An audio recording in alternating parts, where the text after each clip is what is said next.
If there's something that y'all have been questioning and questioning, we have been too. What my citation was for was take/possession of a spotted fawn. And they fined me $1,624 to potentially lose my hunting and fishing license. And in that moment, I truly believed that I was helping Dasher out, that we were being prosecuted, but the process is not over yet.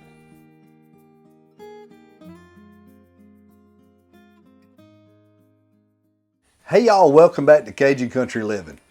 Before we get started on today's project, I just want to reach out and thank everybody that gave us a hand in finding new and loving homes for all these puppies that we had.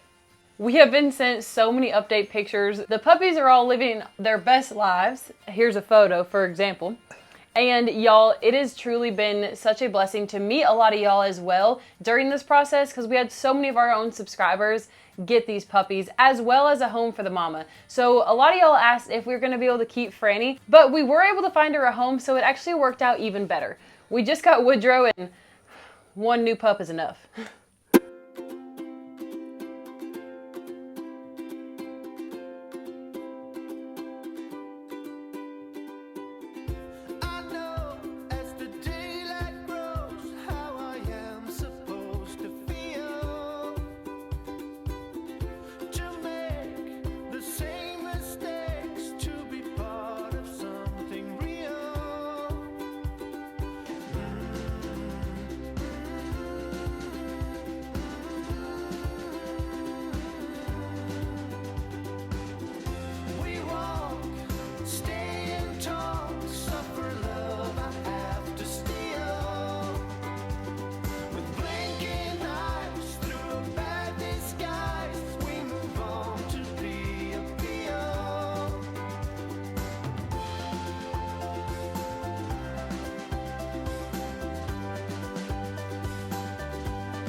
Changing fast.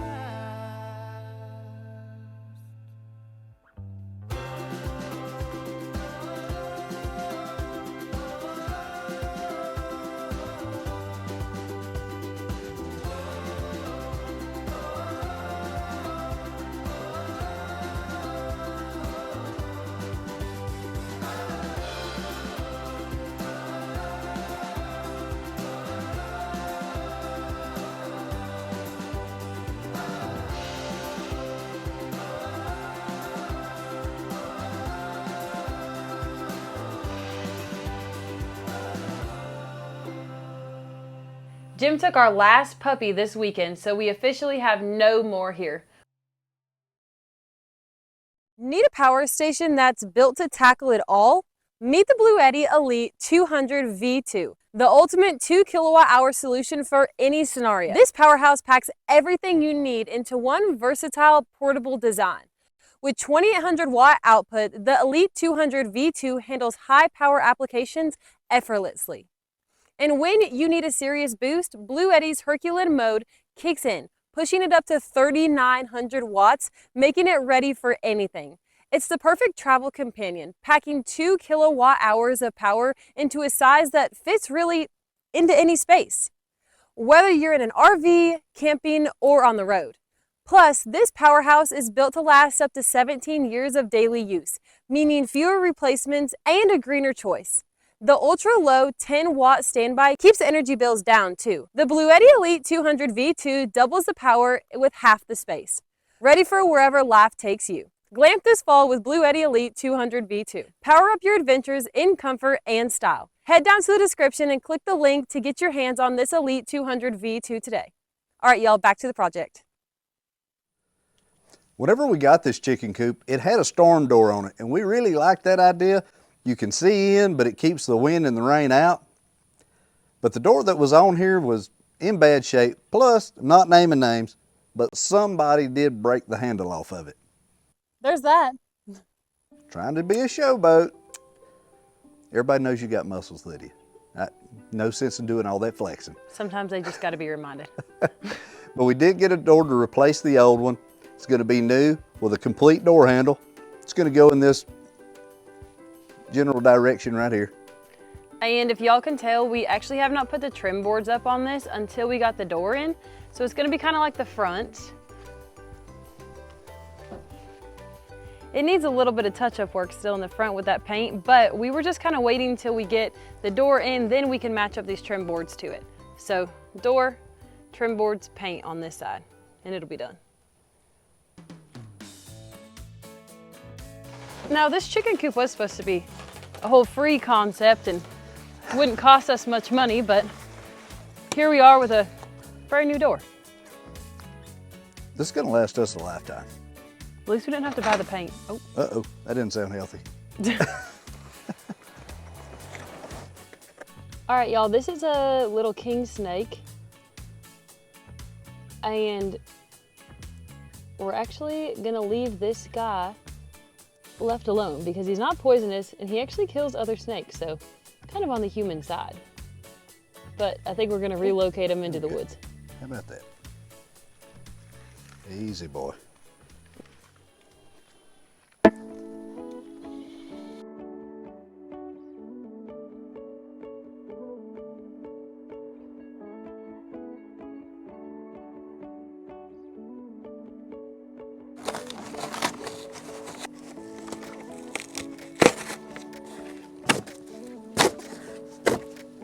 Oh, that's really nice. Much better. Much cleaner than the one that was there. Man, this is nice. So, had this discussion, I don't remember what we were building, but if you remember a long time ago, I had mentioned that you're not very good at following the directions. This is a true statement. And this is one of them right now. So instead of going and putting everything on the door, we're just gonna go ahead and hang it up and then add everything to the door. But hey, it's just a chicken coop, so my pick theory your battles. is if you put it up here where the hinges are, where you want it to live, and then you build the rest of it out to fit it, I mean, what could really go wrong?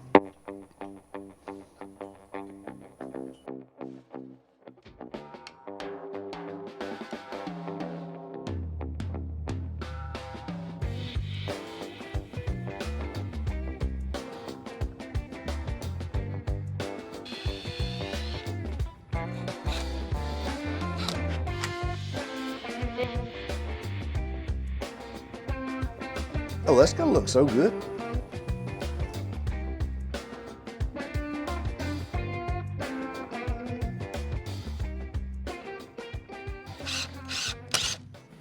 All right, being that this is just for the chicken coop, well, we might do this on the house too, but.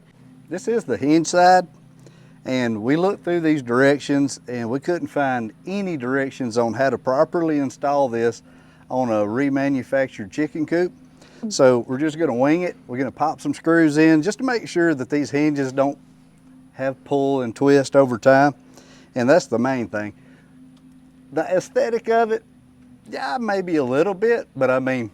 No, I think that those gold screws really just make it custom. Adds a little something, you know?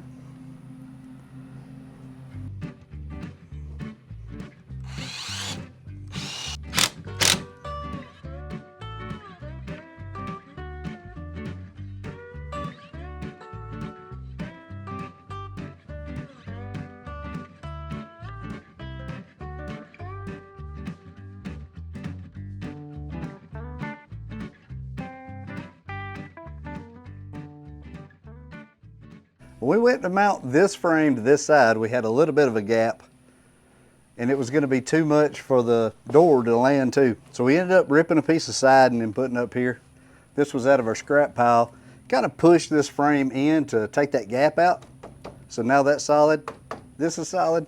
So when a certain, well, 3-foot timer now goes to slam this door, should be 3-foot timer proof.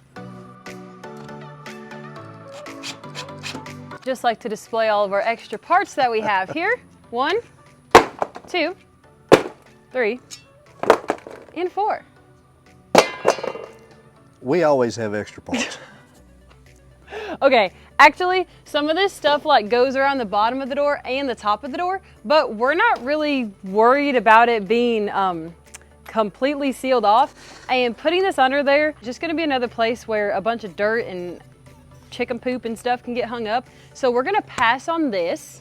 We did talk this over with Rojo first, and he said he's okay with a little bit of draft.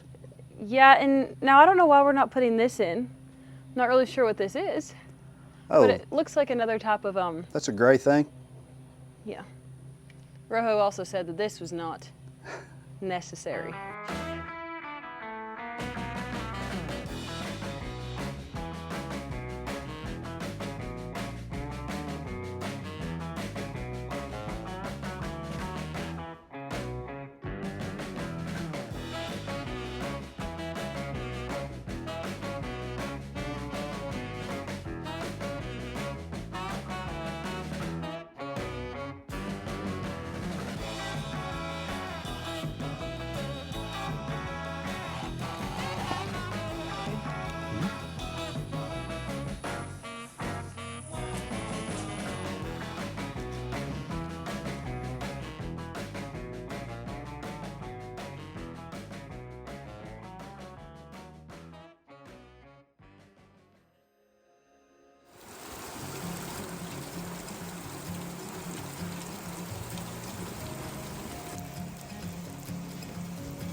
Well, good morning, Cajun family. So for you, it's only been just a few seconds. For us, it's actually been a few days. Jim is actually still inside. He's under the weather.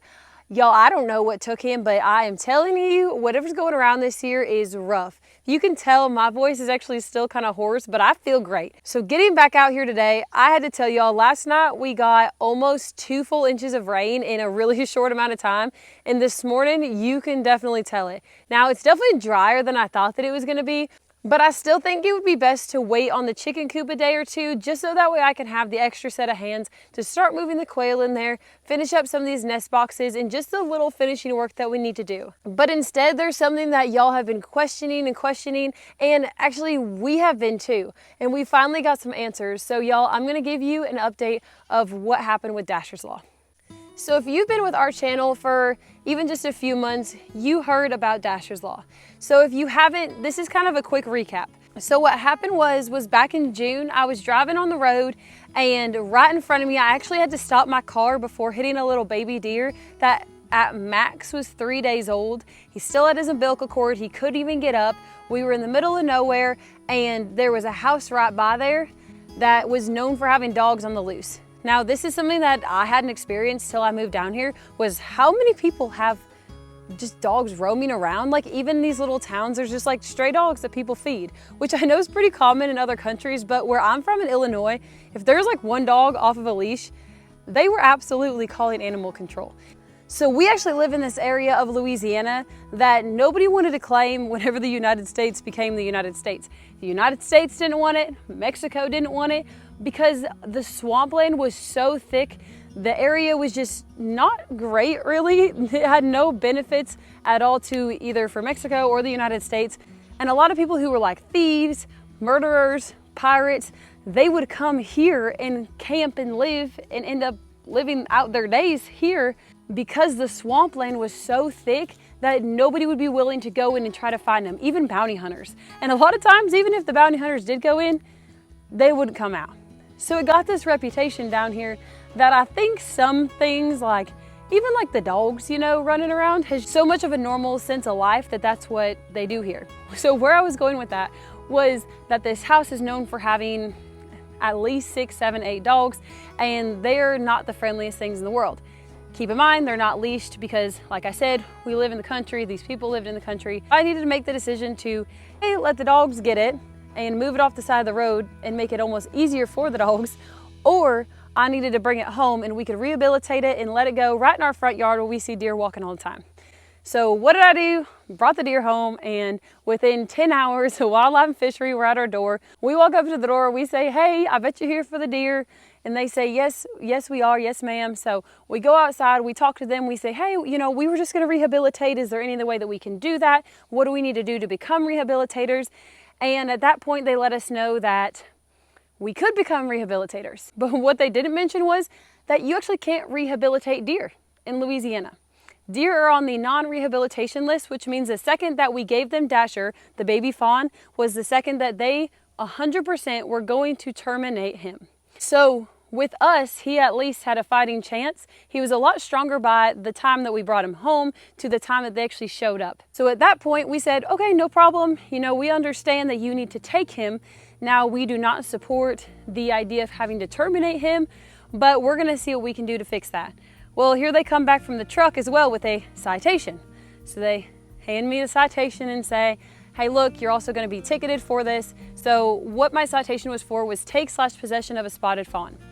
Now at this point, we believe that this was honestly, y'all, ridiculous. I'm not gonna go into all the details like we did in the video, so if y'all wanna go back, I'll make sure that that's linked at the end of this video if you wanna hear more details on the situation, but that's kinda where we left off with y'all. From there, we made Dasher's Law, which meant that we wanted to make a change and we wanted to see what we could do about getting deer took off of this list that has black bears, alligators, wild turkey, and deer are non-rehabilitation animals in Louisiana. And y'all keep in mind that, you know, even like our neighboring state right here, Texas, does rehabilitate deer. They did inform us that they were gonna be testing him for chronic waste. So at that stage, if he didn't have it, we should have some type of facility set up, and we would actually love to be a sanctuary where they could bring them and be a rehabilitation center. But if they're willing to allow that, and hopefully we're gonna be able to get to that point at some point, but our biggest concern before even considering all that was, what are we gonna do about this ticket? When the wildlife and fishery man handed me my ticket, I was looking at it and I was reading it, and it said, taken possession of a spotted fawn. Well, I said, I bet that spotted fawn tacks on quite a hefty fine, doesn't it? He said, I can't tell you an exact amount, but shook his head yes. So I was thinking, great, okay. So each week they told me there was a number at the bottom I needed to call because I had to go through the DA's office. So I called the DA's office every single Monday to find out if my ticket had been put in. Well, 2 months down the road, I still haven't heard anything, and they told me it's gonna take about 5-6 weeks. So whenever I finally received a letter in the mail, it kind of took us by surprise. So this letter in the mail, I'll put it here on the screen. I'm gonna take out some of the information just out of courtesy for privacy reasons, but this ticket stated that it was not going to be from the parish that we lived in. This ticket was going to come from the headquarters of the state of Louisiana's Wildlife and Fishery. And they fined me $1,624 and mentioned that I could potentially lose my hunting and fishing license. So y'all, at that point, me and Jim were just truly shook. Like, we could not believe that this was even happening over a deer that we had picked up to rescue. You know, we live by the rule of, you know, humans are supposed to be an advocate for animals that were put on this earth. And in that moment, I truly believed that I was helping Dasher out. It was also stated on my citation that I could also be charged with criminal charges. So we'll get to that here in just a second. But first is this headquarters deal. So we get this letter in the mail that says that I have to go to court in late October and that they were gonna start the charges at $1,624. Now that means that whenever I get there, I would be sitting in front of a panel of people and they would make the decision of, okay, so was there any other expenses like the euthanization, the replacement of the deer? They could have charged me with so many things, y'all. It was not gonna be good. So we started putting out our feelers. We started reaching out to everybody possible, and y'all started reaching out to everybody possible as well. We had so many y'all reaching out, willing to even pay for a lawyer for us, paying for the ticket for us. Y'all, truly, we are so blessed to have such a great community, and luckily we were able to get our story in front of a state representative in Louisiana who has a heart for people and truly just has so much common sense. With his ongoing help, we were able to actually get our voices heard through some of the head people at the wildlife and fishery, and once they heard our stories, they understood that we truly did this out of kindness, and they agreed with us in this situation. And these conversations ended up leading to the complete dismissal of the citation. They were able to handle it where that headquarters stuff was completely scratched. I didn't have to go, and that $1,624 I did not have to pay. Now, y'all keep in mind, like I said, the criminal charges. So where does that come into play? So how this system works is after you go to the headquarters, then the DA's office gets your paperwork. So from there, then the DA considers, okay, what kind of criminal charges do I want to pursue, if any? So from this situation, our headquarters situation had been handled, but the DA's office was a whole nother story. That's where the criminal charges come in, y'all. Technically, I don't have anything on my record, but technically, if they wanted to, or you were a repeating person, you actually could be thrown in jail for this situation and get fined a lot of money. Well, lucky for us, the DA here was phenomenal, y'all. He was absolutely amazing to work with. He took his time, he heard our story, and he understood that we truly did this out of the bottom of our hearts. And he told us that no matter what, he was not going to be pressing any charges towards us. But ultimately, the DA decided that he was not going to be prosecuting us, and it truly just felt like such a weight lifted off of our shoulders, because in those moments, we had never once did we have any bad intentions. We always had the intentions to let him go. We always had the intentions to raise him up where he was healthy enough. You know, rehabilitating a deer that young really only would have took a week's time before we would have been able to put him out in our front yard to run around with the other deer that come in every night. And we stood our ground on this situation and knew what we did was right, and it ultimately paid off. Now, whenever I first got the letter in the mail that said about the $1,624, my options were to either show up in court and plead my case, but there really wouldn't have been much to plead because it would have been in front of a panel, and at that point you don't really get much say. It's more about how much money we had to pay and if there was going to be any additional charges or money brought forward at that time. Or what I could have done was just pay it and then potentially lose my hunting and fishing license. So we really thought about that, because getting a lawyer, for example, is extremely expensive. So would we rather spend thousands and get a lawyer and then go down there and still have to pay at least the $1,624? Or do we stand our ground, keep fighting, try to find somebody who understands where we're coming from and be able to hopefully get this dismissed? Well, our hard work definitely paid off in this situation. And it wasn't just our hard work, y'all, it was y'all too. I know we had so many comments saying that y'all had called the senators, y'all had called the governor, and so many of y'all, we just want to say thank you so much for all the work that y'all have put in. But the process is not over yet. When everything initially happened, we were angry, extremely angry. And for something like this to happen in 2024 just seemed ridiculous. And shortly after Dasher happened, the situation with Peanut happened.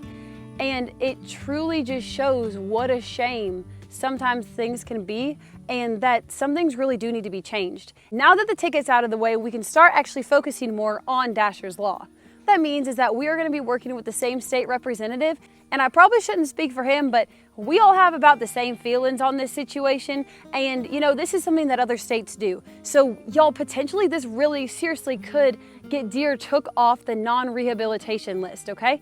I mean, this is like a huge deal, y'all. It is amazing to see. I literally have goosebumps right now. It is gonna be amazing to see what we're gonna be able to accomplish. Because y'all realize this happened in June and it's now just November. That's not very long to get this dismissed. And with the help of the people that we have now backing us, who are in the government system in Louisiana, y'all, we have such a huge fighting chance to get deer took off that list. And we're gonna take baby steps. I think that wild turkey should be took off the list as well.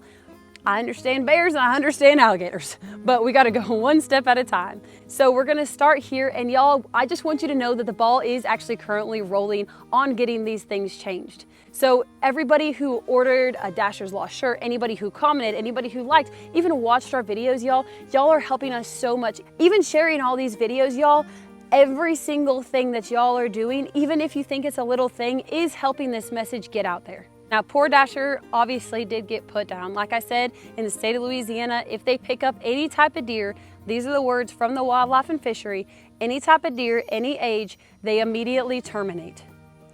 That means a healthy baby fawn like Dasher was to an old deer that can't walk very well gets terminated. Moving forward, we want to be the voice for those deer and those animals. Now, one thing that I do want to address is on the video that we discussed what happened with Dasher, we had a lot of people in the comments talking about negative things about the person who turned us in. I want to bring this up to y'all because we don't condone any type of drama or any type of negativity. Sometimes people do things out of spite. Sometimes people just can't stand to see other people happy. Sometimes people just are not the best people in the world. But those are the people that we really need to say a prayer for today, y'all, and just hope that one day they can see how special life is. How life can be even better if they would just be happy and worry about themselves. So today, y'all, whenever you go to lay down at night or at lunchtime, whenever y'all say your next set of prayers, send one up for the people that turned us in. We hope that they can understand and see how, even though they turned us in, we're turning this into such a great situation. Dasher will not be killed in vain. Now, y'all, to be honest, we don't know how far we're gonna be able to push this, but if we do nothing, then nothing's gonna happen. So if y'all wanna back us and support us, make sure to go ahead and share this video. Make sure to see what y'all can do. Reach out to your state and see what it takes to become a rehabilitator. If nothing comes of this, y'all, we gave it everything that we had, and we can say that we tried. Now, we are very optimistic people. We are always like this. Truly, y'all, if y'all could see Jim 24/7, like the videos of him joking and laughing is, I'm not kidding you, like 25/7 of our life, okay? I swear this man wakes up happy. I've never seen something like it in my life. Every once in a while, everybody wants to have a day where they're just kind of, No, not Jim. No. Y'all, he's piled up in there right now, sick as a dog, and still cracking jokes. Definitely not where he wants to be spending his birthday at today, but but sometimes we just gotta do what we gotta do. So if y'all can, please share this video, please hit us a like, and y'all, even just the comments help so much. So y'all head down there, even tell Jim happy birthday. And y'all, we will be seeing you on the next one. And we will be giving y'all a quail update because I've never seen quail like this before. Craziest thing. All right, Cajun family. Well, thanks for listening to me, and I'll see you on the next one, okay?